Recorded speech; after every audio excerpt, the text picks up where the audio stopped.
being the 1673 York instead of, Roger. yeah.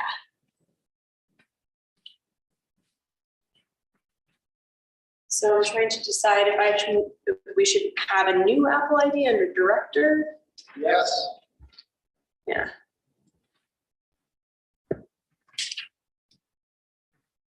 Rick and Susie, Debbie and Bob. Bob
So.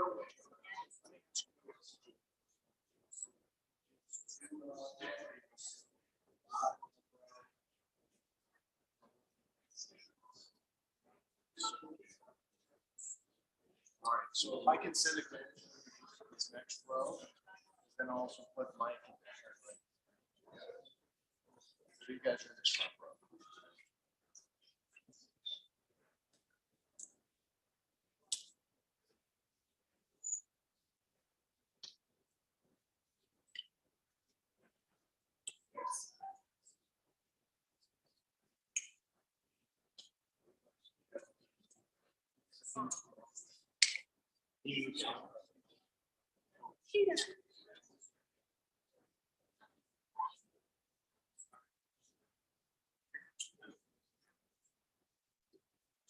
Oh.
Thank you all for being here today to honor this lovely woman. When I was 12 years old, 3 months before my bar mitzvah, my family came to Denver. My dad became the cantor here at the Eulogy. Long time ago, over 50 years ago.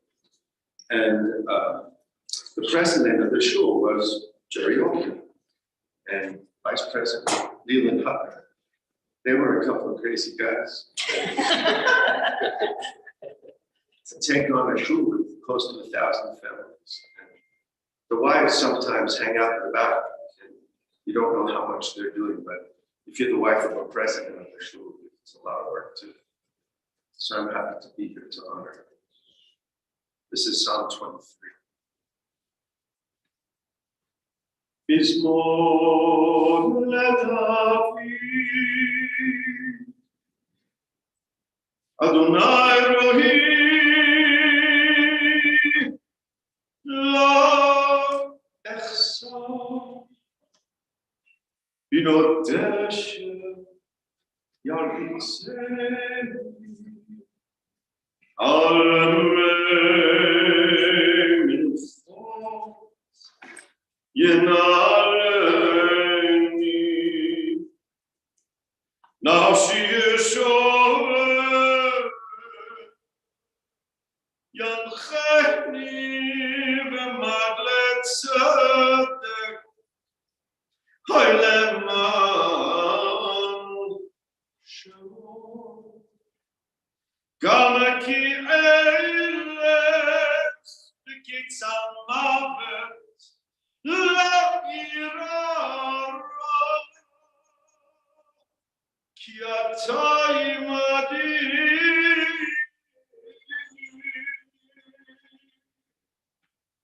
Shirtecha,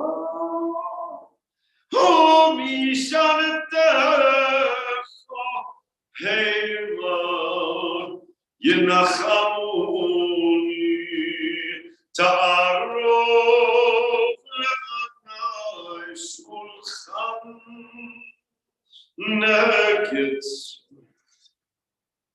Tishan ta'ashemen roshi, Kosi revaya, achtava chesed, yirdefuni, kol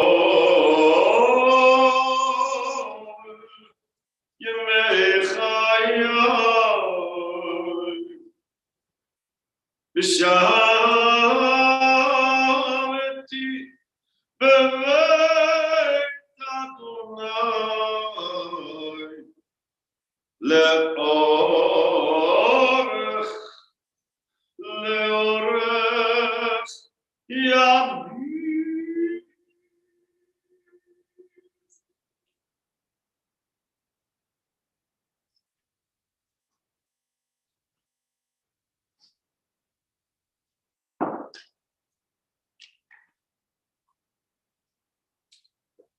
In this hour of sadness, let us hear the voice of the psalmist as he brings us a message of God's nearness, of our fellowship with God in death as in life.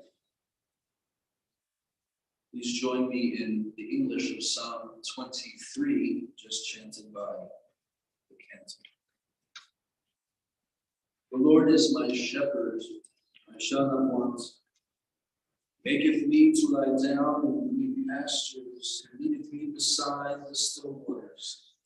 Restoreth my soul. Guideth me in the paths of righteousness for his name's sake. Yea, though I walk through the valley of the shadow of death, I will fear no evil, for thou art with me. Thy rod and thy staff, they comfort me. Thou preparest a table before me in the presence of my enemies. Thou hast anointed my head with oil, my cup runneth over. Surely goodness and mercy shall follow me all the days of my life. I will dwell in the house of the Lord forever. Our God and God of our ancestors, our rock and our Redeemer, 1,000 years in your sight are as a passing day, an hour of night. Our generations come and go while you endure forever. You're always in your hands, O Lord, in death as in life, trusting in your love and in your decisions. O Lord in heaven, strengthen those who mourn at the loss of Barbara Altman. Help them to look beyond this moment, to realize that death can never sever the bonds of your everlasting love. Sustain them with the knowledge of our faith that you do not abandon souls to the grave. You, O Lord, have taught us the way of life. Through you, our refuge, we gain eternity. Let us say, Amen.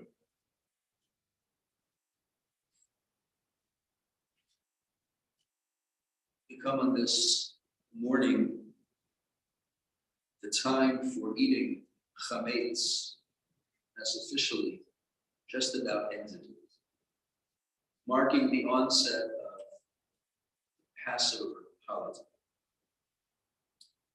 Passover is the Jewish ID holiday.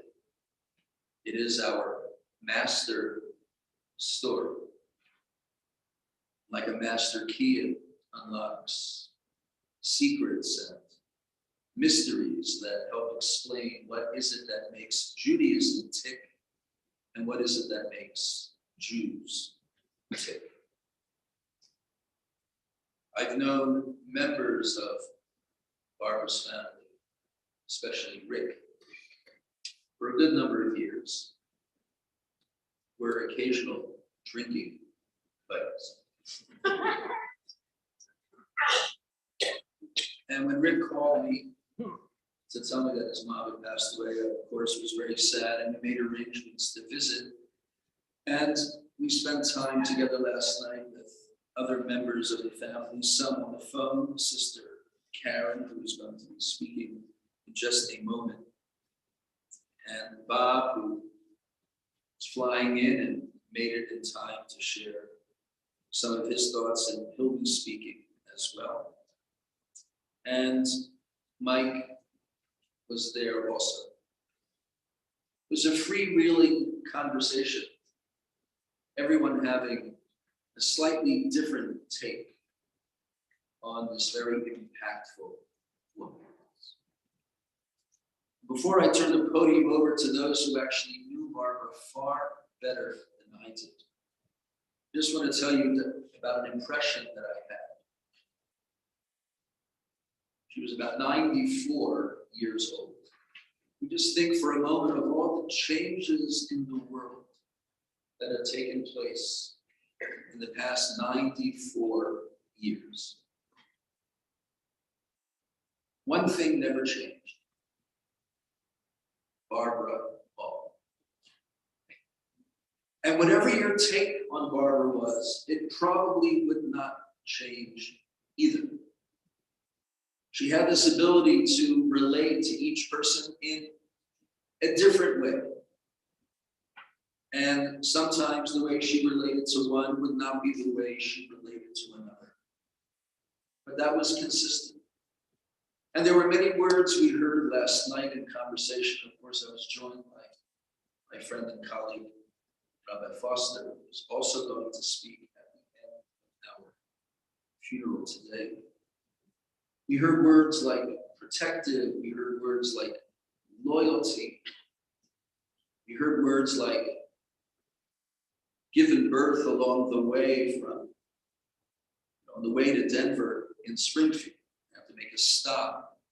And that was almost like a challenge that Barbara faced almost immediately. And we heard some reminiscing about old times and older times. But everyone, whatever their opinion was, it seemed to be consistent. Whatever Barbara's values were, whatever her methodology was, we sometimes talk about the Eshet Chayil, the woman of valor. Well, I'd like to retranslate that in the woman of strength. There was something very strong and no nonsense about her, especially if your shoes were not polished, or if you weren't standing up straight. And it didn't make a difference if you were a member of the family or someone outside the family. She would somehow get the message across that you're not looking your best. And in Barbara's estimation, since she always looked her grandest, if you didn't look your best, in her opinion, you just weren't doing well. She would let you know that in ways both obvious and perhaps subtle. That was the impression that I had of this woman. I used to see her at services on the high holidays. She sat right over there when we rearranged our synagogue, and Rick dutifully was always next to her. And we're all going to miss her, those of you who knew her, members of the family. And we are here this morning to pay a fitting tribute to her. And that is going to begin. I would like to call upon, where's Karen? Are you second or first? I'm second. You're second. Only in the order of this morning are you second. Okay. I'm going to call upon middle child, Bob. The youngest child. I just complimented.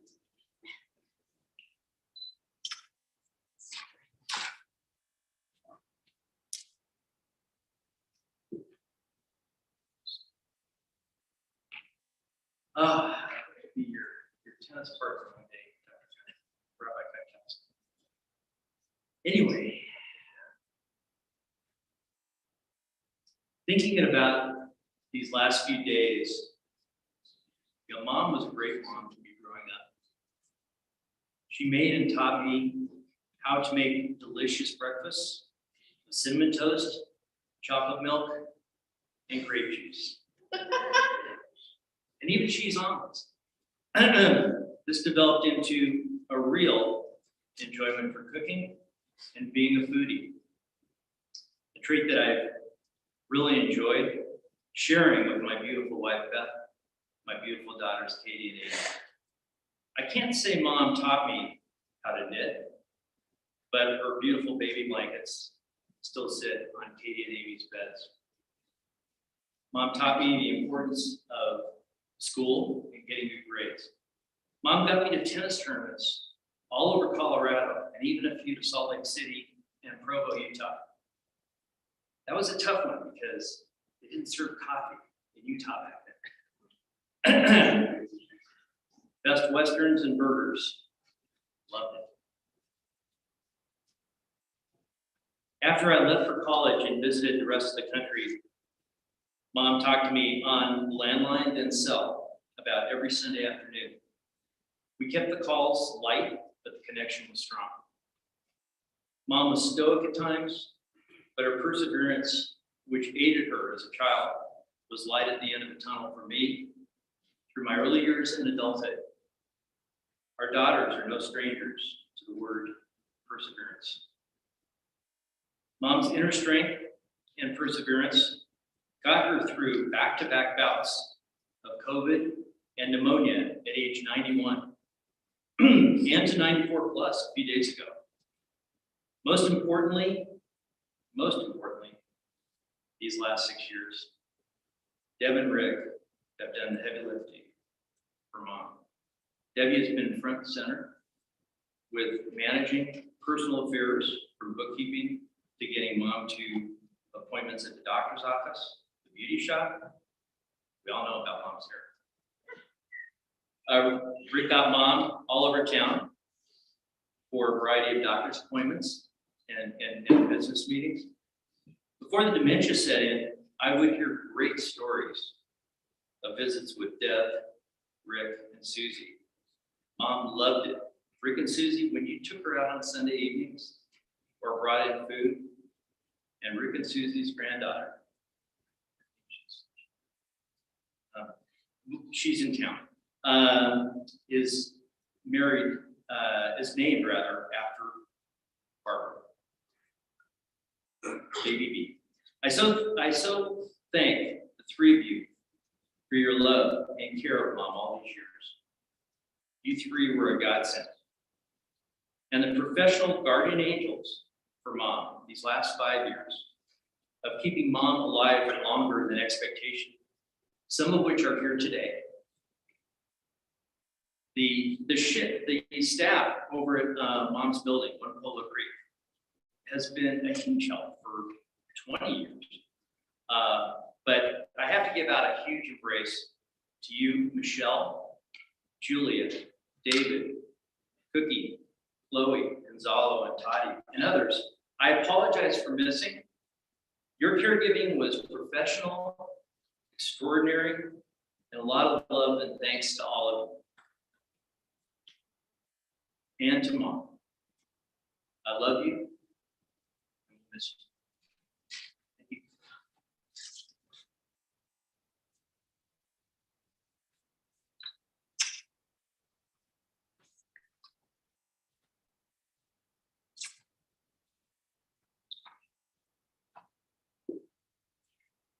And you see me over the flowers, I hope.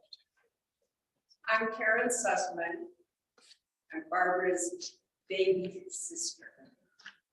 And I'm going to share a few thoughts about my relationship with Barb. And I'm sharing these also with my brother, Mike Ross. So I'm representing both of us.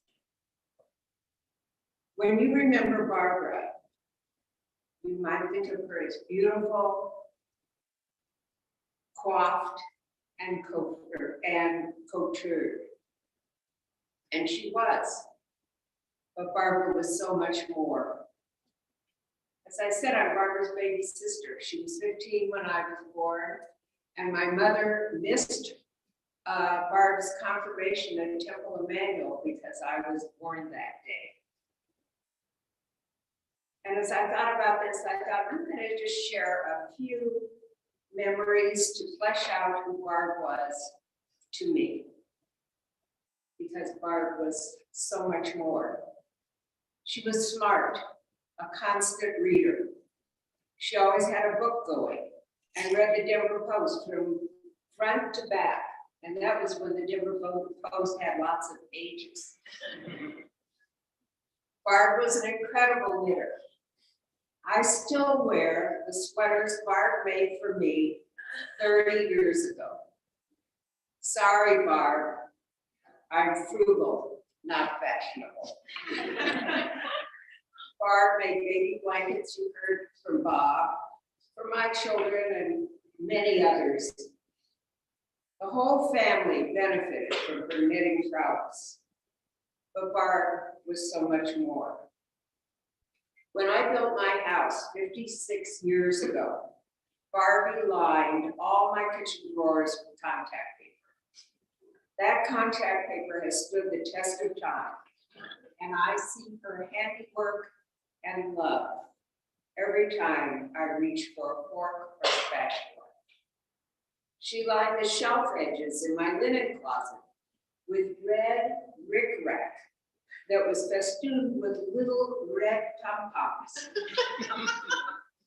I see her handiwork and love every time I reach for a towel or pillowcase. When my son Gary was bar mitzvahed, Barb, Arlene, our dear sister, and Patty, our dear sister in love, who are all of blessed memory now, helped me hand make the table centerpieces. I remember sitting on the floor with Barb at Pier 1 on the floor as she helped me hand pick every centerpiece basket. When I had Guillaume Barre 35 years ago and was hospitalized for months, of course, Barb visited me.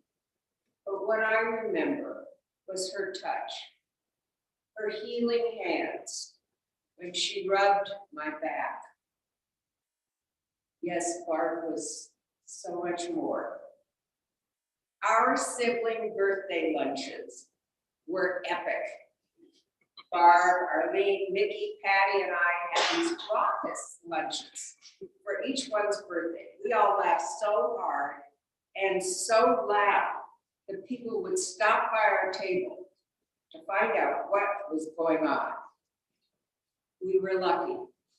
We loved each other and reaffirmed always how blessed we were to have each other. For us Ross kids, those moments were so much more. Barb had a quick sense of humor. We all agreed it was our sibling survival skills. When our niece Jody, Mickey's daughter, Mickey is mine, for those of you who don't know. When our niece Jody was getting married, Arlene, Barb, and I threw Jody a shower. At the time, Jody worked for a newscaster, Jane Pollock, at NBC. So for entertainment, I wrote a script that was a takeoff of a news interview. And I persuaded Barb to play Dr. Ruth, the sex therapist. Accent and all. This couldn't have been easy for Barb, but she pulled it off.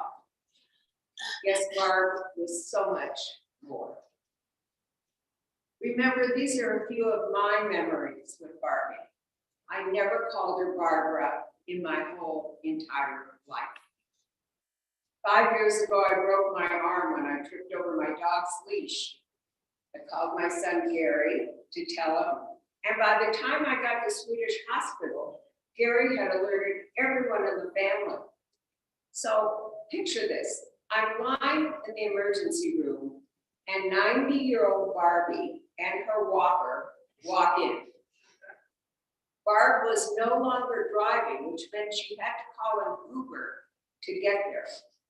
And I said, Barb, what are you doing here? And she said, I got a call. She got the call to come, and she came. Barbie was generous. At one of our sibling birthday lunches, I sat next to Barb. She was wearing the most beautiful jacket. And I said, when you get tired of that jacket, I love it. She took it off right there and gave it to me. Yes, Barbie was so much more. And I will miss my sister because the time, the conversations, the laughter we shared were so much more.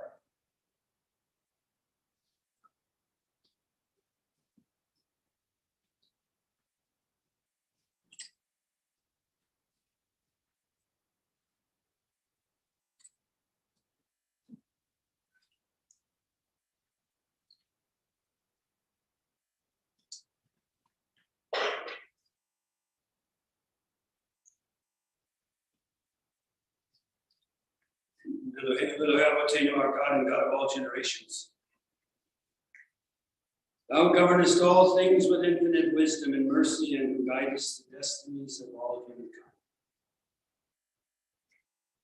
As a parent, have you loved us and showered your blessings upon us. Therefore, we shall not murmur even when sorrow befalls us. But with humility and unfaltering trust, we shall accept your decrees. In joy and in sorrow alike, we praise your goodness and acknowledge your justice. We remember that we are but strangers upon earth. Like a shadow, our life flees away. Help us, O God, so to walk in your sight when the few years of our earthly pilgrimage are ended, we may be ready to meet our end with tranquil mind. We may look for comfort and strength when one of our beloved is taken from us, and a link is broken in the chain of love which binds us together. Though we walk in the valley of the shadow of death, we shall fear no evil, for you are with us. Praised, O eternal our God, in all your dispensations. Sanctified be your name now. Us also together. Beloved family, dear friends, please allow me to add to these very beautiful words that have already been shared with us. I promise not to take too much time, although I know many of you know me and say, oh, not Foster's going to speak or longer. I don't know that that's the truth. You're wrong. You know that that's the truth. I want to share some thoughts with you as a beloved family. It's always hard to come to this moment. No matter what it is, no matter how it comes about. 94 years is not such a short period of time. With joys, with sorrows, with fulfillments and disappointments, with strengths and with weaknesses, because we as human beings are filled with all of them. No matter what it is that we do or we say, we as human beings have those feelings. And we act, not because of what we've done, but we act because of who we are. And so I've always believed that moments like this are not times for biography. Although I just want to say one thing. Having been in this community for so long, I certainly knew Barb, although, you know, she may have grown up at the temple, but she was here to be amazed. But I still have so many fond remembrances of her parents. And that's kind of fun when you start to think about how families progress throughout life. That makes this moment difficult. And you as children, strange as it sounds, you're orphaned. Dad's gone for a period of time now. Now you're gone. And you take that role as that lead of the generations in this long-term family that have had so much to do with our community. And now as we gather together as community, as family, as Rabbi Kai has said so beautifully, we're ready to celebrate Pesach and all that it means. And there is no holiday that is observed more by Jews than Passover, even for Jews who don't believe in a God, who maybe not even believe in history. We still observe Pesach because the values of Passover get transmitted from one generation to the next. And so this is a sensitive time for you as family. Very sensitive time. And for all of us as community, we're not just here, all of us, to express our condolences to children, grandchildren, great-grandchildren, brother, sister, who have lost someone special. That's part of why we're here. But I think we're also here because we sometimes recognize that we are all finite beings living in this infinite world. And our task is to try to make the world a little bit better by our presence. Which part we're doing. And I say to all of you, because you all have the same image of her that I. She did not have a gray hair in her head. was. It's true. She was blessed. But we all have a picture of her. Picture of elegance, a picture that was just right. Even as she got older, she was still that same person. Doesn't mean that's what she thought of herself. But it does mean that's how she wanted to present herself. Some people would say that that's a matter of vanity. I hate that. I don't think it's vanity. I think it's a respect for others. I think that when she presented herself in the community, no matter when it was, whether it was at the club or whether it was at some event, she cared about what other people thought. And she wanted to lift up who she was to the community. Not for bad reasons. I don't think that's vanity. I think that's respect. And I think that's what she was. You know, dear friends, that when we're here as we are at this moment, we're here as a community to learn from someone's life. The joys, the sorrows, the fulfillments, the disappointments, because they're all a part of it. But I think we're here for another. Grief is a teacher in so many ways. I think often about the fact that over these years I've had, as all of us as rabbis do, Rabbi Hines, Rabbi Chaitowski, Cantor. We spend a lot of time with people who may be in the process of dying. One of the things that I've learned over these years is that when people are in that process, there are three things that they think about. Number one, they want others, especially their family, to understand what they live for. What was important to them. Not that everybody had to agree with it, but they want people to understand what it is that we live for. Because that's what they want to live on. Number two, they want to think that they made a difference. And I think that's true. Each of us, as we think about ourselves and our loved ones, we want to make sure we make a difference. We don't want to just go through this world and have done nothing. We want to make a difference. And thirdly, we want to be remembered. We don't want to be remembered just here like this.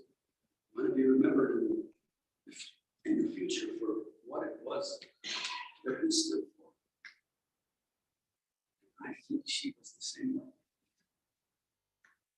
And I think she would share with you too at this time that it's important for us to recognize that we do what we do in life because of the people we are inside. It's not the other way around. We don't become what we are because of what we've done. We do what we do because of who we are. There was a lot of significance to her life, a lot of ways that were very, very important. Yes, she wanted to look her best, no question. And she did that. She had a great sense of humor. You could see it in her day-to-day life. She could be protective and frozen at the same time. Not easy. It's not easy to have so many internal conflicts. And we all have them. But I think she recognized it. Was she present? Of course she was present. Was she absent from time to time? Yes, she was. Because she was a human being. She was one of those people who I think understood herself. She had rules about how people should behave. And I didn't know that story about being Dr. Ruth. think she'd be a little embarrassed to hear that. But her sense of humor would overcome that. And that's important for us to recognize. Yes, sure, she had a way of thinking that this is the way we ought to be. Yet she understood. A little sense of humor carried her through. She and Jerry were public people. We all know that. They went to many events because that's what a community is about. And they gave. And it's important that we recognize that. Generosity is how it is that a community survives, especially in a community not only like Denver, I just mean in the United States, where we have to depend so often on people's generosity. Oh, it's always true. Well, they could have given more. They could have given this. They could. I don't mean that. I don't mean that. Folks, I mean all of us. That third person in the room always tells us how much we should give. I understand all of that. But the truth is, they were part of that love. And they were generous. And they cared. Those years with Jerry were good years for her. Not perfect. Never perfect. But good years. And then she had another opportunity with Rabbi. And they had been friends for so many years. And they had good years together. Not perfect years. Because as we get older, it's not always so easy. They had good years and they shared that friendship.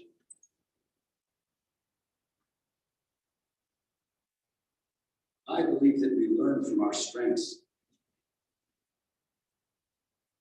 Learn from others' strengths. And that's appropriate. And I think that we have 4 tasks here today, and I say this so often, but it's important. One is to grieve. You as family have to grieve. You have to shed your tears. You have to think about what it means to layer things. It's important. And you can't say to yourselves, oh, we had the funeral, we're done. That's not true. Our tradition recognizes that it takes us a long time to go through the process of grief, to go through the memories that you haven't even thought about yet, go through those moments of strength that were hers, and forgive her for her faults, whatever they might have been. It takes time. So you have to grieve. Number 2, you have to wonder about life and death. When we wonder about death, we wonder about what's going to happen to us. We don't know. As many of us as there are in the room, that's as many points of view we have about what's going to happen to each of us. But the important thing is to wonder about that and to live by that strength, whatever it means. Whatever that means. Third task is to remember. To remember all the moments, to remember those days that she spent, those years, those months, ways in which she interacted. Let me just read this little poem about remembering. The poet wrote, "To the living I am gone. To the sorrowful I will never return. To the angry I was cheated. To the happy I am at peace. The faithful I have never left. I cannot speak, but I can listen. I cannot be seen, but I can be heard. So as you stand upon a beautiful shore, gazing at the sea, remember. As you look in awe at the mighty forest, remember me. As you look upon a flower and admire its simplicity, remember me. Remember me in your heart and your thoughts. The times we loved, the times we cried, the times we fought, the times we laughed. We're always thinking. I believe that's what this moment is about. And I believe the task for you as family is to remember. The last task, and I speak not just to your children, your grandchildren, great-grandchildren and those great-grandchildren that have not been born yet, whatever that means. Emulate her in her strengths. Lift them up. Do what she did because that's how you give her some sense of immortality. And so we hope and we pray that these moments that we've shared together will bring strength to you as your family. And each of you will find, as you knew her, different though that might have been. That's what I think yesterday was about. It's about you all being able to share your own thoughts, your own perceptions of who she was, even though those might not have always agreed or been in concert one with the other. It's important. It's important that you share it.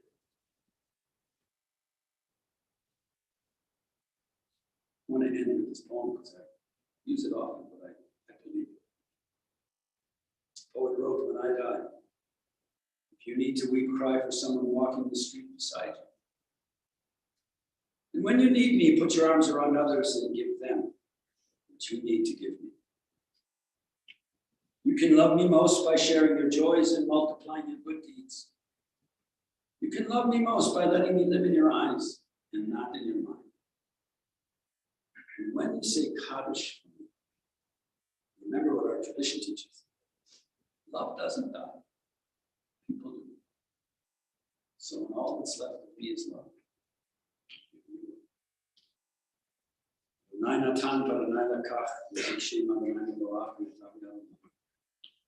God has given. God has taken away.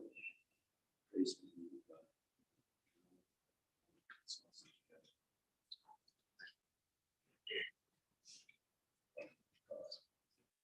Please rise. I'm going to conclude with the memorial prayer now, Mother.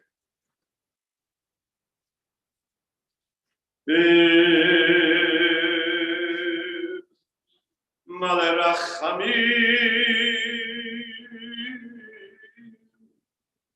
Shocher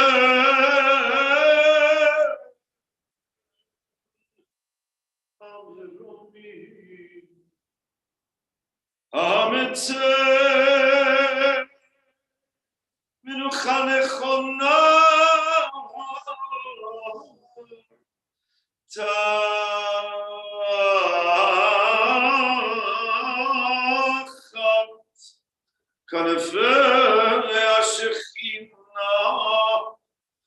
B'malot Kedoshim Diorim Kezor Harakia Mazehirim Et Nishma Shlomit Liba Bat Zalmin Vehinda Shehalecha Le'olama Began Eden Hoy Began Eden Tei Menuchata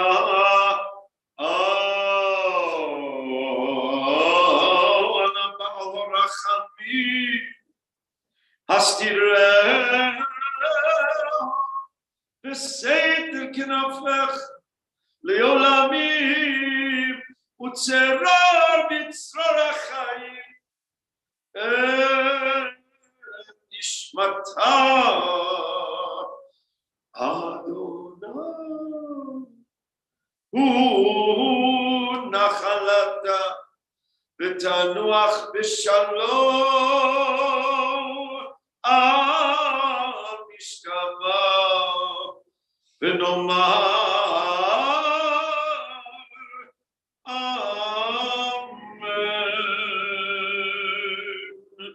O God, exalted and full of compassion, grant perfect peace in your sheltering presence among the holy and the pure, to the soul of Shulamet Liba, the daughter of Zalman and Hinda, who has gone to her eternal home. We beseech you, O Lord, to remember all the worthy and righteous deeds she performed in the land of the living, May her soul be ever bound up in the bond of life. Lord is her portion. May she ever rest in peace. And let us say, Amen. In just a moment, you'll hear instructions as to making your way to the interment for Barbara Altman, which will take place at the Mount Nebo Cemetery. Because of Yom Tov this evening, Shiva and visitation will officially take place just today, following the conclusion of the burial, until 4 p.m. this evening at Barbara's home, 2400 Cherry Creek Drive South in Denver. Your presence to offer words of condolence would be a source of comfort to Barbara's family.